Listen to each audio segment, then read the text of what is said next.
تو اس کی نماز ٹوٹ جائے گی. ٹھیک ہے، یہ مسئلہ کئی دفعہ ہم نے بیان بھی کیا. سوال یہ پوچھا جا رہا ہے کہ اگر کسی کے گھر پر جوان بیٹی موجود ہو تو کیا باپ کو گھر سے پانی پینا حرام ہے؟ ایسا یہ پوچھ رہے ہیں. ایسی کوئی بات نہیں ہے، ٹھیک ہے. بلکہ عمومی طور پہ یہ ہوتا ہے، یہ سوال جب اٹھتا ہے کہ بعض جگہ یہ دیکھا ہے کہ اپنی بیٹیوں کے گھر نہیں جاتے. جن بیٹیوں کی شادی ہو جاتی ہیں تو گئے تو کھاتے پیتے نہیں ہیں. حالانکہ ایسا نہیں، خود حدیث ثابت ہے کہ آپ علیہ الصلوۃ والسلام جو خود تشریف لاتے تھے بی بی فاطمہ الزہرا رضی اللہ تعالیٰ عنہ کے گھر پر، وہ بھی جو ہے وہ آپ کے پاس آتی تھیں. تو شرعی طور پہ کوئی قباحت نہیں ہے، بالکل آ جا سکتے ہیں، بیٹی کے گھر میں جا کر کھا بھی سکتے ہیں، شریعت کی طرف سے کوئی ممانعت نہیں. ٹھیک ہے. جب فوت شدہ والدین کی تصویریں اپنے پاس رکھ سکتے ہیں یا پھر ان کو ضائع کر دیا جائے؟ ان کو ضائع کر دیا جائے. ٹھیک ہے، جو پکچر وہی، کیونکہ اپنے پاس رکھنا بھی ایک تعظیم کی صورت ہے. صحیح. اور تصویر کو تعظیم کے طور پر رکھنے کی اجازت نہیں ہے، جائز نہیں ہے، تو لہذا اسے ضائع کر دیا جائے. جی ایک اور کال چلائیے. 1000 روپے کی اگر ہم کمیٹی ڈالتے ہیں تو وہاں سے عمرہ پیکج اگر ہمارا ہو جاتا ہے تو یہ جائز ہے یا نہیں؟ کمیٹی ڈالتے ہیں اور اس سے عمرے وغیرہ پر جاتے عمرہ ہیں. کمیٹی بھی مشہور ہے. تو دیکھیں اگر جائز طریقے سے کمیٹی ڈالی ہے، ٹھیک ہے، اور جس طرح عام کمیٹیاں ہوتی ہیں اس طرح کی کمیٹی ہے، تو پھر تو ظاہر ہے اس کمیٹی اگر اس کی کھل گئی تو اس صورت میں ان پیسوں سے جو ہے وہ عمرہ کر سکتا ہے. ٹھیک ہے. اس میں شبہ کیا آتا ہے کیونکہ وہ کمیٹیاں اس نے مزید ابھی بھرنی ہوتی ہیں، جو کہ ایک طرح کا لوگوں کا قرض اس پر آ جاتا ہے. کیونکہ یہ قرض ایک طرح کا ہو جاتا ہے، یہ سمجھتے ہیں آپ قرض لے کر جانا، تو اس میں کوئی حرج نہیں. ویسے قرض خواہوں کی طرف سے اجازت ہی ہوتی سب کی طرف سے، اور ڈالی بھی اسی مقصد کے لیے جاتی ہے، تو اس میں کوئی حرج نہیں ہے، جا سکتے ہیں. اور یہ جو یہ غالباً صورت پوچھ رہے ہیں وہ قرآن اندازی والی ہے کہ جس کا نام نکل آیا تو اب وہ تو پیسے لے کر ہٹ جائے گا، عمرے پہ جائے جو کرے، اور بقیہ پھر اس کو نہیں بھرنے ہوں گے. تو کیا یہ ایسی صورت نہیں ہے؟ ایسی صورت میں یہ صورت کی اس کی تو اجازت نہیں ہے کہ جس کا انعام پیسے بھرتے ہیں، جس کا انعام نکل آیا تو بقیہ نہیں بھرنی. ٹھیک ہے. لیکن عام طور پہ ہمارے یہاں جو کراچی شہر میں رائج ہے وہ یہی ہے، عام کمیٹی کی طرح ہی ہے، نام نکل بھی آیا اس نے پھر بھی پیسے بھرنے ہیں. ٹھیک ہے. تو اس لیے ڈالی ہوتی ہے کہ چلیں اس طرح جو ہے پیسے جمع ہو جائیں گے، عمرے پہ چلے جائیں گے، تو یہ جائز ہے. ٹھیک ہے، جزاک اللہ. جی ایک اور کال چلائیے. سوال میرا یہ ہے کہ نماز جنازہ میں جب سلام پھیرتے ہیں چوتھی تکبیر پہ، تو کچھ لوگ پہلے سلام پہ ہاتھ چھوڑ دیتے ہیں اور پھر دوسرا سلام پھیرتے ہیں تو دوسرے پہ ہاتھ چھوڑ دیتے ہیں، اور کچھ جو ہیں وہ چوتھی تکبیر جب امام صاحب اللہ اکبر کہتے ہیں تو دونوں ہاتھ چھوڑ دیتے ہیں. اب اس میں بہتر طریقہ کون سا ہے؟ کچھ لوگ ہاتھ باندھ کے رکھتے ہیں، سلام پھیرنے کے بعد چھوڑتے ہیں. جی صحیح طریقہ اس میں صحیح طریقہ جو کتابوں میں لکھا ہے وہ یہی ہے کہ جب چوتھی تکبیر ہو، امام صاحب چوتھی تکبیر کہیں تو مقتدی بھی چوتھی تکبیر کہے، ٹھیک ہے، پھر دونوں ہاتھوں کو کھول دے. ٹھیک ہے. دونوں ہاتھوں کو کھولنے کے بعد پھر سیدھی طرف سلام پھیرے، پھر الٹی طرف سلام پھیرے. یعنی صحیح طریقہ یہ ہے کہ چوتھی تکبیر کے بعد دونوں ہاتھوں کو کھول دے گا، ٹھیک ہے، پھر اس کے بعد سلام پھیرے گا. ٹھیک ہے. ٹھیک ہے. جی ایک اور کال چلائیے. محمد حمزہ بات کر رہا ہوں. حضرت ایک سوال یہ تھا کہ پرفیوم جو ہوتی ہے اس لیے لگانے سے نماز ادا ہو جاتی ہے کیونکہ اس کے اندر بھی قسم ہوتی ہیں پرفیوم کے اندر الکوہول وغیرہ. تو دوسرا سوال یہ ہے کہ جو محروم کی جو پہلی برسی ہوتی ہے وہ 11ویں مہینے میں کرنا ضروری ہے یا پھر 12 مہینے کے کبھی بھی برسی کر سکتے ہیں؟ جی دو سوالات ہیں. پہلا پرفیوم کا ہے. دیکھیں پرفیوم لگانا جائز ہے اور عرصہ دراز سے علماء اہل سنت نے اس کی اجازت دی ہے عمومی بلوہ کی وجہ سے. اگر یہ لگا لیا تو اس سے کپڑے ناپاک نہیں ہوں گے، ٹھیک ہے، نماز بھی ہو جائے گی. ٹھیک ہے. اور دوسرا یہ کہ 11 ماہ میں برسی. دیکھیں برسی تو سال گزرنے پر جو کی جائے اس کو برسی کہتے ہیں، لیکن عمومی طور پہ یہ ہوتا ہے اپنی سہولت کے لحاظ سے آگے پیچھے کر لیتے ہیں، کوئی 11 مہینے میں، کوئی 12ویں مہینے میں، کچھ سے زیادہ اس کو بھی برسی کہہ دیتے ہیں. تو اس میں شرعی طور پہ حرج نہیں ہے کیونکہ یہ ایصال ثواب کا ایک ذریعہ ہے، تو اس میں کوئی حرج نہیں ہے. البتہ برسی کہا اسے ہی جائے گا جب سال پورا ہو. ٹھیک ہے. ان لغوی اعتبار سے جب برسی بولے جاتے ہیں تو اس کا مطلب یہ ہوتا ہے کہ سال گزرنے پر. لیکن اگر کوئی سال گزرنے سے پہلے بھی کر لے تو شرعی طور پہ کوئی حرج نہیں ہے. یعنی 11ویں مہینے میں ہونا ضروری نہیں، اور یہ بھی ضروری نہیں کہ پورے 12 مہینے جس دن ہو رہے ہیں اسی دن کی جائے. ٹھیک ہے. اپنی سہولت کے لحاظ سے آگے پیچھے کر سکتے ہیں. ٹھیک ہے، کر سکتے ہیں. میسج میں سوال یہ پوچھا گیا ہے کہ امام صاحب جو ہے وہ ظہر اور عصر کی نماز میں تلاوت نہیں کرتے تو کیا پیچھے مقتدی تلاوت کرے گا؟ تو تو پہلے تو یہ بتائیں کہ امام صاحب واقعتاً تلاوت نہیں کرتے ہیں یا کچھ اور معاملہ ہے؟ دیکھیں امام تو تلاوت کر رہے ہوتے ہیں لیکن آہستہ آواز، ٹھیک ہے، کیونکہ سری نماز ہوتی ہے صحیح، اور ظہر و عصر کی نماز میں بلند آواز سے قرات نہیں کی جاتی، تو امام تو کر رہا ہوتا ہے، ٹھیک ہے، تو پیچھے جو مقتدی ہیں وہ نہیں کریں گے، کیونکہ حدیث پاک میں آ گیا کہ امام کی قرات تمہارے لیے کافی ہے، یعنی امام جو قرات کر رہا ہے یہ مقتدیوں کی بھی قرات ہو گئی، ٹھیک ہے، تو لہذا مقتدی جو ہے خاموش کھڑے رہیں گے، وہ قرات نہیں کریں گے، ان پر واجب ہے کہ خاموش کھڑے رہیں۔ ٹھیک ہے۔ انسٹالمنٹ پہ جو چیزیں ملتی ہیں وہ مہنگی ملتی ہیں، تو کیا اس طرح مہنگی بیچنا یا پھر خریدنا جائز ہے؟ دیکھیں مہنگی چیز یعنی قسطوں پر جو چیز ہوتی ہے وہ اس وجہ سے ناجائز نہیں ہوتی کہ یہ قسطوں پہ دی جا رہی ہے، یعنی اب کوئی کہتا ہے بھائی میری یہ چیز ہے، آپ نقد لیں گے تو اس کی قیمت 10 ہے، ٹھیک ہے، آپ ادھار لیتے ہیں اتنے مہینے پر تو ٹھیک ہے اس کی قیمت جو ہے 12 ہے، اور وہ طے ہو جاتا ہے اگر اس وقت کہ میں ٹھیک ہے ادھار لوں گا 12 کی اس کی قیمت ہے، ہر مہینے اتنی قسطیں دینی ہیں، تو یہاں تک معاملہ درست ہے ٹھیک ہے، کہ نقد لیں تو قیمت اور ہو، ادھار لیں تو اس کی قیمت اور ہو، لیکن اسی وقت مقرر کر دیا جائے نقد ہوگا یا ادھار، عمومی طور پہ ہو جاتا ہے ٹھیک کہ ہے، نقد لے گا یا ادھار لے گا پتہ چل جاتا ہے، اور مدت بھی معلوم ہوتی ہے کہ اتنی مدت میں ادائیگی کرنی ہے، تو یہاں تک تو معاملہ درست ہے۔ ٹھیک ہے، ممانت جو کی جاتی ہے وہ اس وجہ سے کی جاتی ہے کہ وہ بیچ میں ایسی شرائط رکھتے ہیں جس کی وجہ سے وہ بے ہی فاسد ہو جاتی ہے۔ صحیح صحیح، وہ شرط کیا ہے کہ بھائی ایک تو یہ پلنٹی کی شرط، یعنی جرمانہ ہوگا، اگر آپ نے مقررہ وقت پر پیمنٹ نہ کی، لیٹ کر دی تو پلنٹی ہوگی، جرمانہ ہوگا، یہ تقریباً ہر قسطوں والے لگا رہے ہیں، تو یہ شرعی طور پہ جائز نہیں ہے، اور اس شرط کی وجہ سے جو ہے وہ بے بھی فاسد ہو جائے گی۔ ہو جاتی ہے۔ ٹھیک ہے، ایک اور کال چلائیے گا۔ میرا سوال یہ ہے کہ وراثت کے متعلق کہ باپ زندہ ہے، بیٹے نے ایک ہی شادی کی ہے اور اس کی اولاد بھی ہے، باپ زندہ ہے، بیٹا مر جاتا ہے، اولاد ہے، ایک ہی شادی ہے، اولاد ہے، تو پھر وراثت کے بارے میں حکم فرما دیں۔ باپ زندہ ہے اور بیٹا مر جائے اور اس کی اولاد موجود ہے، اب اس میں دو صورتیں ہیں، ٹھیک ہے، ایک صورت میں تو جو ہے اس مرحوم بیٹے کی اولاد وارث بنے گی، ایک صورت میں نہیں بنے گی۔ اچھا، اگر تو اس کا ایک ہی بیٹا تھا، باپ کا ایک ہی بیٹا تھا جو کہ شادی شدہ تھا، اب اس کا انتقال ہو گیا، اس کے اور بیٹے نہیں ہیں، تو اس کے جو پوتے پوتیاں ہیں وہ حصے دار ہوں گے، ٹھیک ہے، ٹھیک ہے نا۔ اور دوسری صورت یہ ہے کہ اگر مرنے والے کے اور بھی بیٹے ہیں، یعنی باپ ایک بیٹے کا انتقال تو باپ کی زندگی میں ہوا، پھر باپ کا انتقال ہوا اور باپ کے اور بھی بیٹے ہیں، تو ان بیٹوں کی موجودگی میں مرحوم بیٹے کی اولاد یعنی پوتے پوتیوں کو حصہ نہیں ملے گا۔ ٹھیک ہے۔ سوال یہ پوچھا جا رہا ہے کہ کیا عورت اپنے شوہر یا محرم کے بغیر عمرہ ادا کرنے جا سکتی ہے؟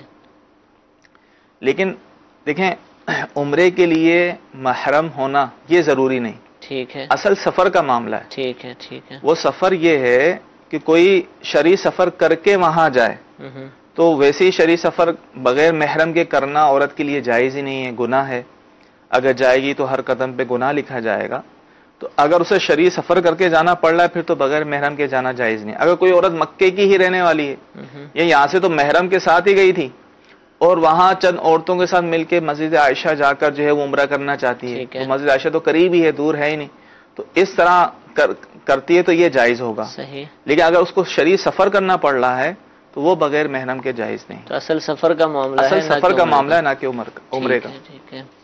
سوال یہ پوچھا جا رہا ہے کہ اگر مقتدی جو ہے وہ التحیات مکمل کر لے اور ابھی امام صاحب کی جاری ہے تو کیا کرے، اور اگر امام صاحب نے مکمل کر لی ہے اس کی مکمل نہیں ہوئی تو اب کیا کریں؟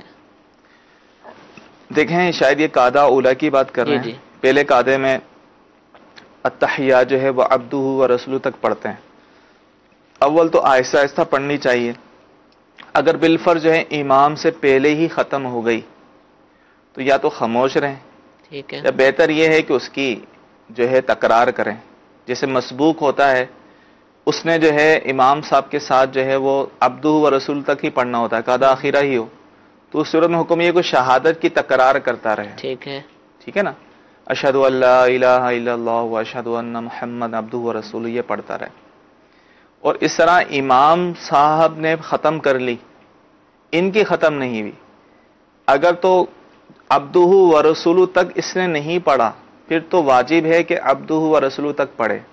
اگر اتنا پڑھ چکا ہے اور امام صاحب نے جو ہے سلام پھیر دیا اور یہ عبدہ و رسولہ تک پڑھ رہا ہے اور درود شریف پڑھ رہا تھا بالفرض، اور امام صاحب نے سلام پھیر دیا، تو یہ بھی امام کے ساتھ سلام پھیرے گا۔ ٹھیک ہے۔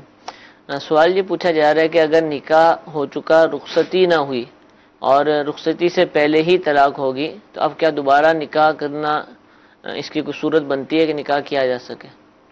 دیکھیں سوال تو مبہم سا ہے۔ ٹھیک ہے۔ رخصتی سے پہلے اگر طلاق دی، طلاق تو ہو جاتی ہے۔ اب یہ دیکھا جائے گا اس نے کتنی طلاقیں دیں اور کس طریقے سے دی ہیں۔ ٹھیک ہے۔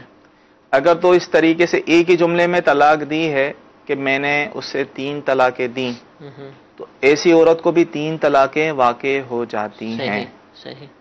اور اگر متفرق الفاظ سے دیں، عورت کی صرف نکاح ہوا تھا، یہ مسئلہ ذہن میں اچھی طرح سن لیں کہ کنفیوژن نہ ہو جائے، ٹھیک ہے، کہ صرف نکاح ہوا تھا اور رخصتی نہیں ہوئی، خلوت نہیں ہوئی، کچھ بھی نہیں ہوا، وہ اپنے گھر ہیں، یہ اپنے گھر ہیں، ٹھیک ہے۔ صرف نکاح ہوا، اب شوہر نے طلاق دی، تو کیونکہ ایسی عورت کو جب طلاق دی جائے تو فوراً نکاح سے نکل جاتی ہے، کیونکہ اس کی عدت تو ہوتی نہیں ہے۔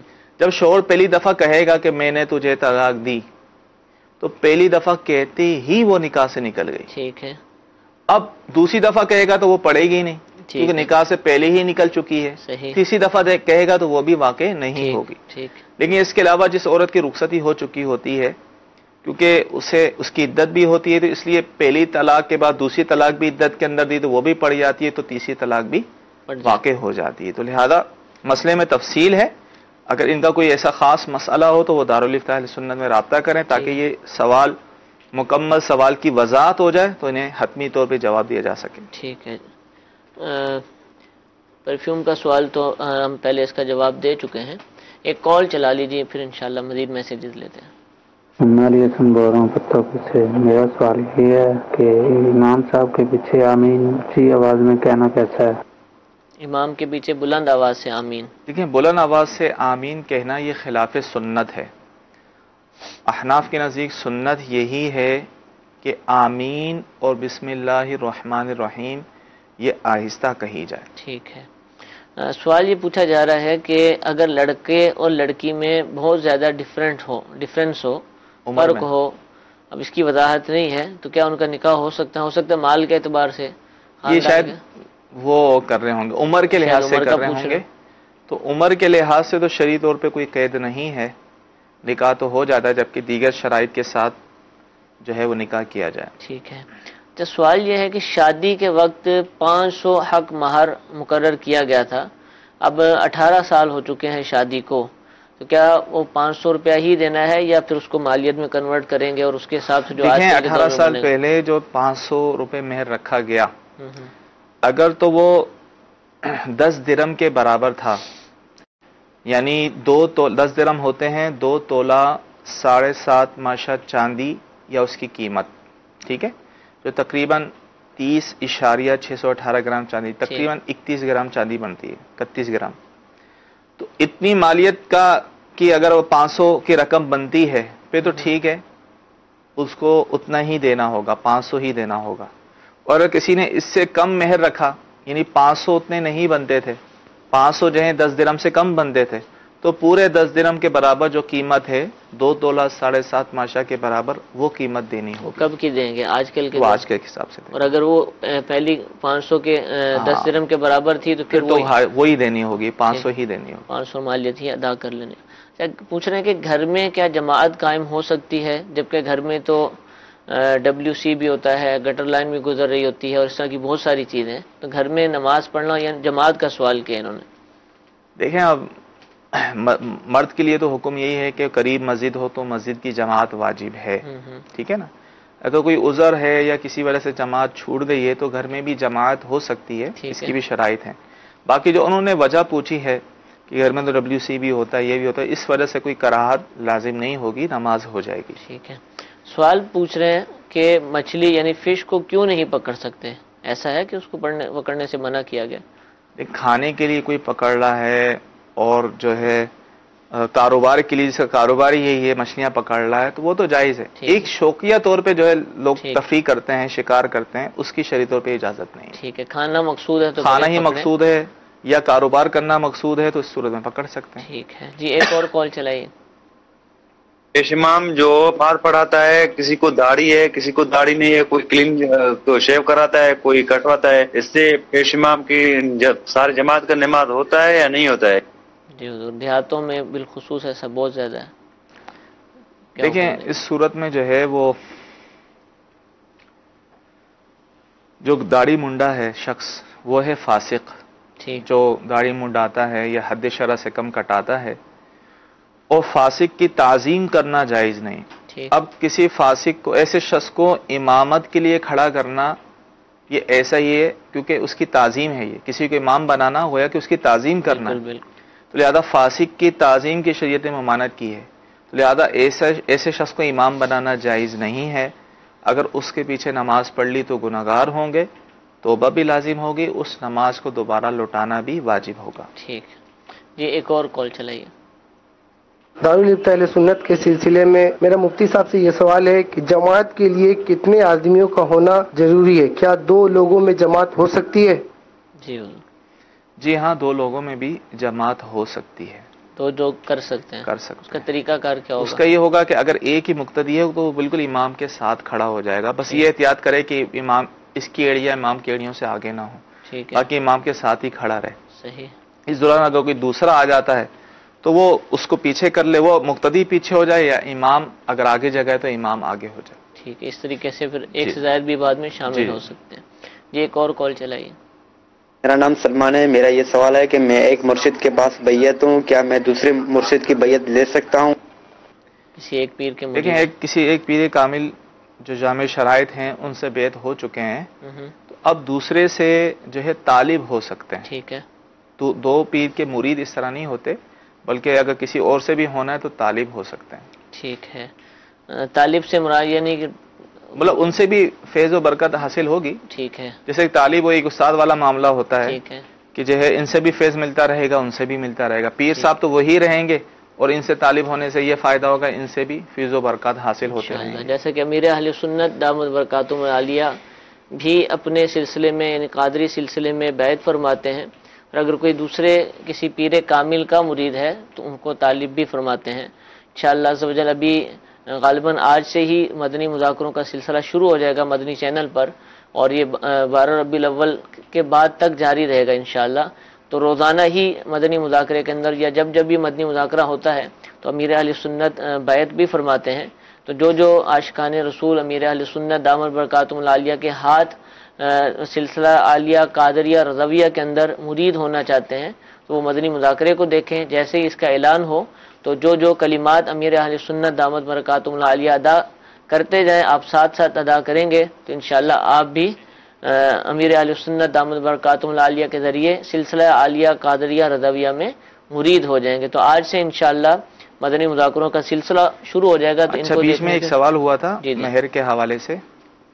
تو اب 500 مہر جہاں رکھا گیا تھا اس میں یہ آپ نے پوچھا کہ آج کا دیکھا جائے گا یا اس وقت تھا. تو اس وقت 10 درہم کی جو قیمت تھی، چاندی کی قیمت تھی، اس حساب سے یعنی 2 تولہ 7.5 ماشا چاندی جو قیمت تھی اس حساب سے ہی حق مہر ادا کرنا ہوگا، جبکہ 500 روپے جو ہے وہ 10 درہم 2 تولہ 7.5 ماشا چاندی سے کم ہو. ٹھیک ہے. جو سوال یہ پوچھ رہے ہیں کہ کیا شیشہ یعنی آئینہ دیکھنے سے وضو ٹوٹ جاتا ہے؟ کسی نے اگر آئینہ دیکھ لے تو اس کا وضو کیا؟ آئینہ یا شیشہ دیکھنے سے وضو نہیں ٹوٹتا. ٹھیک ہے، اس کا وضو بالکل برقرار رہے گا. ایک اور کال چلائیے اگر ممکن ہو تو. پاک پتن شریف سے عبد الجبار قادری بول رہا ہوں. جی مفتی صاحب کی خدمت میں یہ سوال ہے کہ سفر کر رہے ہیں، گاڑی میں بیٹھے ہیں، رستے میں جا رہے ہیں، تو اگر رستے میں قبرستان آتا ہے تو کیا اس کو مطلب سلام کرنا چاہیے یا نہیں ایسا کرنا چاہیے؟ قبرستان والوں کو سلام بالکل کرنا چاہیے. وہاں سے گزر ہو رہا ہے، چاہے گاڑی میں ہوں چلتے ہوئے ہوں، تو سلام کرتے ہوئے جائیں تو اچھی بات. کیا انداز کیا ہوگا سلام کرنے کا؟ سلام کرنے کا یہ ہے کہ بلند آواز سے السلام علیکم یا اہل القبور یغفر اللہ لنا ولکم، جو دعا ہے ٹھیک ہے وہ پڑھی جائے. وہ دعا پڑھیں گے تو انشاءاللہ اس کا ثواب بھی حاصل ہوگا. جی ایک اور کال چلائیے. میں نے پوچھنا ہے کہ نمازوں کی سنتیں پڑھنا ضروری ہے کہ نہیں، یہ ذرا پروگرام پہ بتا دیں۔ نمازوں کی سنتیں غالباً پوچھ رہے ہیں، نماز جو بھی فرض نمازیں اس کے آس پاس سنتیں دیکھیں جو سنتیں مؤکدہ ہیں جی وہ تو ضروری ہیں، اور اس کا چھوڑنا برا ہے، اگر عادت بنائیں گے گناہگار ہوں گے۔ سب سے زیادہ مؤکد سنت ہے وہ ہے فجر کی 2 سنتیں، وہ تو ظاہر ہے واجب کے بھی قریب ہیں، تو لہذا یہ تو مؤکد ہیں تو پڑھنی ہے۔ اس کے علاوہ ظہر کی جو سنتیں ہیں 4 سنتیں مؤکدہ، بعد کی 2 سنتیں مؤکدہ، اسی طرح مغرب کی بعد کی 2 سنتیں مؤکدہ، عشاء کی بعد کی 2 سنتیں، فرضوں کی بعد کی 2 سنتیں مؤکدہ، تو ان کو نہ چھوڑا جائے۔ ٹھیک ہے۔ باقی جو غیر مؤکدہ سنتیں ہیں اگر کوئی ان کو چھوڑتا ہے تو گناہ نہیں ہے، لیکن بلا وجہ نہ چھوڑے، ثواب سے محرومی ہوگی۔ ٹھیک ہے، بلا وجہ نہ چھوڑا جائے۔ سوال یہ ہے کہ اگر والدین شریعت کے خلاف کوئی حکم دیتے ہیں تو کیا ان کی اب بھی فرما برداری کرنا ضروری ہے؟ دیکھیں جس کام میں اللہ اس کے رسول کی نافرمانی ہو اس کام میں کسی کی فرما برداری جائز نہیں، چاہے والدین ہی اگر ایسا حکم دے رہے ہیں جو شریعت کے خلاف ہو تو اس میں ان کی فرما برداری نہیں کی جائے گی۔ ٹھیک ہے۔ برائلر چکن کے بارے میں بتا دیجئے کہ کیا اس کا گوشت کھانا حلال ہے؟ دیکھیں ہمارے ہاں جو ہوتا ہے وہ تو حلال ہی ہوتا ہے، جبکہ حلال طریقے سے جو ہے اس کو ذبح کیا جائے، اور عمومی طور پہ ہمارے یہاں جو ہے وہ ہاتھ کا ہی ذبیحہ ہوتا ہے، تو شرعی طور پہ جائز ہے۔ ٹھیک ہے، کھا سکتے ہیں، حرج نہیں، اور کھاتے ہی ہیں آج کل تو عام طور پہ ملتا ہی ہے۔ جی ایک اور کال چلائیے۔ ہیں امام سے پہلے کب کہاں تک مقتدی نے پڑھنا ہے، ایک یہ سوال ہے، اور دوسرا سوال یہ ہے کہ جمعۃ المبارک کے بعد جو فرضوں کے بعد جو سنتیں پڑھتے ہیں ان کی نیت کیسے کرنی ہے؟ پہلا سوال کیا تھا؟ امام کے ساتھ کہاں تک پڑھنا ہے، یعنی ہم شروع کریں گے تو کیا پڑھنا، اس کے بعد رک جانا ہے؟ امام صاحب کے ساتھ جو ہے اگر شروع میں ہی شامل ہوئے ہیں اور تو ثنا پڑھیں گے۔ ٹھیک ہے۔ اگر امام نے بلند آواز سے ابھی قرات شروع نہیں کی تو ثنا پڑھیں گے، ولا الہ غیر تک پوری ثنا پڑھ لیں گے۔ اب اس کے بعد خاموش ہوں گے، اعوذ باللہ بسم اللہ نہیں پڑھیں گے، کیونکہ اعوذ باللہ بسم اللہ یہ جب پڑھی جاتی ہے جب الحمد شریف پڑھنی ہے، اور مقتدیوں نے تو الحمد شریف نہیں پڑھنی ہوتی، وہ امام نے پڑھنی ہوتی ہے، تو امام ہی پڑھتا ہے، تو یہ صرف ثنا سبحانک اللہم یہ پڑھ کر خاموش ہو جائیں گے، اس کے بعد کوئی قرات نہیں کریں گے۔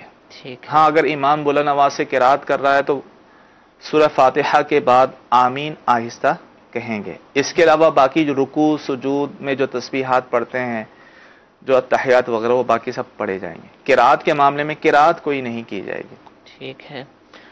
دوسرا سوال میرے ذہن سے نکل گیا، اگر بتا پائیں تو میسج ہم شامل کرتے ہیں کہ کیا مسجد میں کیل لگا سکتے ہیں؟ دوسرا سوال ایک میرے ذہن میں ہے، وہ میں انہوں نے جمعے کی سنتوں کے حوالے سے پوچھا ہے کہ فرضوں کی بعد کی جو سنتیں ہیں اس میں نیت کیا کریں گے۔ ٹھیک ہے۔ دیکھیں کنفیوژن یہ ہے کہ عمومی طور پہ ظہر کی نیت کی جاتی ہے، لیکن ظہر کی نہیں بلکہ جمعہ کی نیت کرنی چاہیے، اور فرضوں سے پہلے جو سنتیں ہیں اس میں قبل جمعہ کی نیت کریں، ٹھیک ہے، اور بعد کی جو سنتیں ہیں اس میں بعد جمعہ کی نیت کریں۔ لیکن اگر کسی نے بالفرض ظہر کی نیت کر لی تھی، اب آج اس کو مسئلہ معلوم ہوا اس سے پہلے وہ ظہر کی نیت کرتا تھا سنتوں میں، پھر بھی اس کی سنتیں ہو جائیں گی، لیکن صحیح طریقہ یہ ہے کہ جمعہ کی ہی نیت کرے، جو ترتیب جس طریقے سے بتائی کہ فرضوں سے پہلے والی سنتوں میں قبل جمعہ اور فرضوں کے بعد والی سنتوں میں بعد جمعہ کی نیت کرے۔ ٹھیک ہے۔ آخری سوال کا جواب عطا فرما دیجیے کہ مسجد میں کیل لگا سکتے ہیں؟ دیکھیں ضرورت اور حاجت کے تحت لگا سکتے ہیں، ٹھیک ہے نا، اگر ضرورت ہو حاجت ہو مسجد کو تو اس صورت میں لگائی جا سکتی ہے، مسجد کے کام کے لیے اگر مسجد کے کام کے لیے ہو، اپنی ذات کے لیے تو خیر نہیں۔ ٹھیک ہے، جزاک اللہ۔ میٹھے میٹھے اسلام بھائی، سلسلہ آپ نے ملاحظہ فرمایا، وقت سلسلے کا ہمارا ختم ہو چکا ہے۔ انشاءاللہ عز و جل پیر کے دن دوبارہ دارالافتاء اہل سنت کے سلسلے کے ساتھ حاضر ہوں گے۔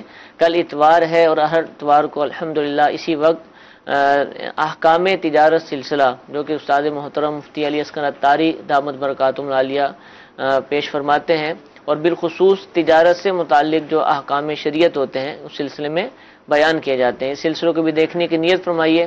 اور اس سے پہلے کہ جیسا کہ خوشخبری سنائی گئی کہ انشاءاللہ عز و جل آج سے ہی امیر اہل سنت دامت برکاتہم العالیہ مدنی مذاکروں کا سلسلے کا آغاز فرما دیں گے.